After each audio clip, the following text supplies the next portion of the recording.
Você sabia que seu corpo queima calorias automaticamente durante a digestão? Hoje vou te explicar o que é o TEF, como esse efeito é chamado e como você pode usá-lo a seu favor. Antes de mergulharmos no efeito térmico, vamos dar uma olhada rápida em como o nosso corpo obtém sua energia. Existem 3 grandes grupos de nutrientes, que também são chamados de macromoléculas. O primeiro são as gorduras. Elas fornecem mais calorias por grama, ou seja, 9, e são o armazenamento de energia mais eficiente. Depois vêm os carboidratos, que fornecem 4 calorias por grama e são a energia rápida, principalmente para o cérebro e para os músculos. Depois vem a proteína, também com 4 calorias por grama, mas na verdade é destinada como material de construção para tecidos, para enzimas, para hormônios e para os músculos, não como principal fonte de energia. Isso já é bem interessante de se lembrar. E é justamente nesses nutrientes que difere a quantidade de energia que o corpo precisa durante a digestão. Agora, de novo, o que realmente significa esse efeito térmico dos alimentos, ou seja, essa é a sigla para o TEF. Esse efeito descreve a energia que o corpo utiliza apenas para triturar, absorver e transformar os alimentos. Pode-se dizer também que uma parte das calorias se perde diretamente durante a digestão. Em média, isso representa cerca de 10% do gasto calórico diário. Mas dependendo do nutriente, pode ser bem mais ou bem menos. Bem, agora vamos perguntar. Primeiro, vamos nos perguntar por que a gordura custa menos. A gordura é realmente a mais fácil de ser processada pelo corpo. Ela é quebrada em ácidos graxos de forma relativamente simples e armazenada diretamente, e é por isso que esse valor para a gordura fica entre 0 e 3%, ou seja, quase não tivemos custo para isso. Mas, do ponto de vista evolutivo, isso era vital para a sobrevivência. A gordura era a reserva perfeita, armazenada com pouco esforço e durava muito tempo. Agora vamos falar dos carboidratos. Eles fazem diferença, especialmente entre açúcar e produtos integrais. Nos carboidratos, esse valor é um pouco mais alto, fica entre 5% e 10%, mas aqui, como eu disse, há grandes diferenças. Produtos feitos com açúcar e farinha branca são muito fáceis de digerir. O corpo quase não precisa trabalhar, por isso o efeito aqui é mais próximo de 5%. Grãos integrais, leguminosas e vegetais são mais complexos, contêm fibras e precisam ser decompostos de forma mais trabalhosa, por isso liberam energia mais lentamente. E aqui o TEF sobe para até 10%. E esse também é o motivo pelo qual os produtos integrais mantêm a saciedade por muito mais tempo e ajudam a manter os níveis de açúcar no sangue mais estáveis do que doces ou produtos feitos com farinha branca, como pão branco e assim por diante. Agora vamos dar uma olhada mais de perto na questão da proteína. A proteína é realmente o nutriente mais caro. Agora é que fica realmente interessante, porque o efeito térmico está entre 20% e 30%. Isso significa que de 100% das calorias provenientes da proteína, de 20% a 30% são imediatamente usadas para o fornecimento. E por que isso acontece?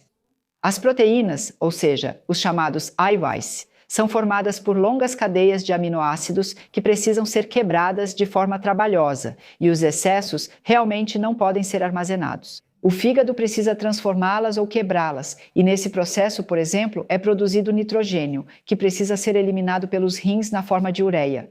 E tudo isso consome muita energia, e por isso o corpo queima muito, mas muito mais quando se trata de proteína.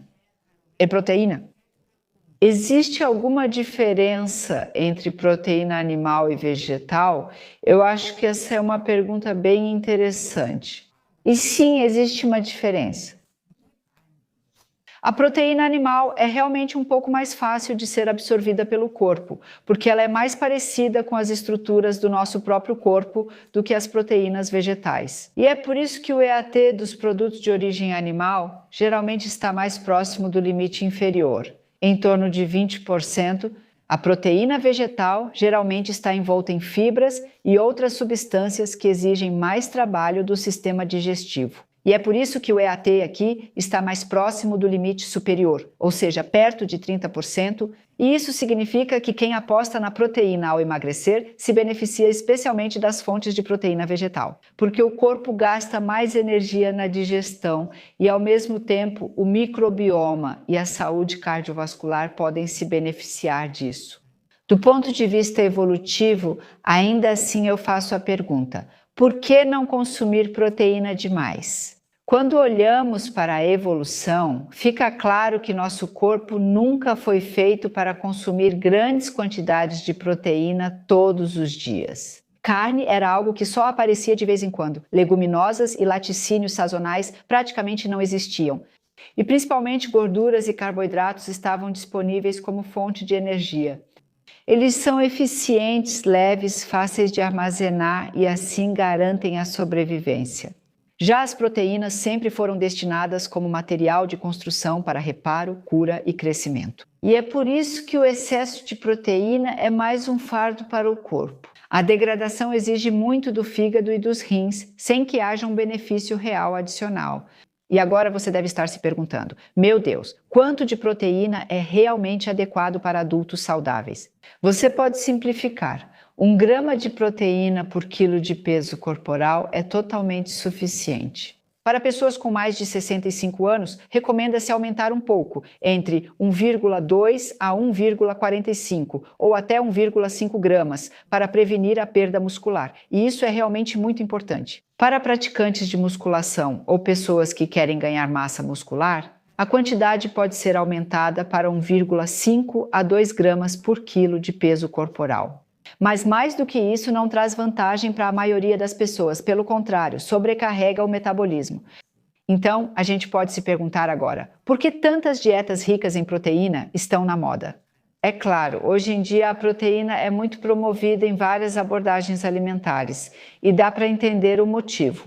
Por causa desse alto efeito térmico, o corpo automaticamente queima muito mais calorias, o que realmente facilita a perda de peso. E isso funciona, e é exatamente por isso que essas dietas realmente têm sucesso a curto prazo.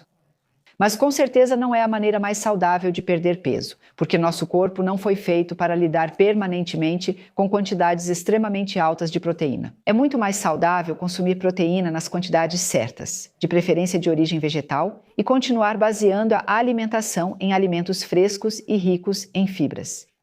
Se eu puder resumir rapidinho agora, só para deixar tudo bem claro para vocês. O efeito térmico dos alimentos mostra para a gente que caloria não é tudo igual. A gordura é armazenada quase sem esforço. Carboidratos, especialmente integrais, exigem um pouco mais de energia. No entanto, as proteínas têm o maior efeito e consomem mais energia, mas a longo prazo não são a melhor fonte de energia. Então, o equilíbrio certo faz a diferença. Proteína suficiente para os músculos e tecidos, de preferência vegetal, e carboidratos complexos e gorduras saudáveis para uma energia estável. E assim você aproveita esse efeito térmico dos alimentos de forma direcionada, sem deixar seu corpo ao acaso. Eu acho esse tema incrivelmente interessante e quero muito que todo mundo saiba disso, então compartilhe esse vídeo. Eu sei que todos que receberem vão te agradecer por isso.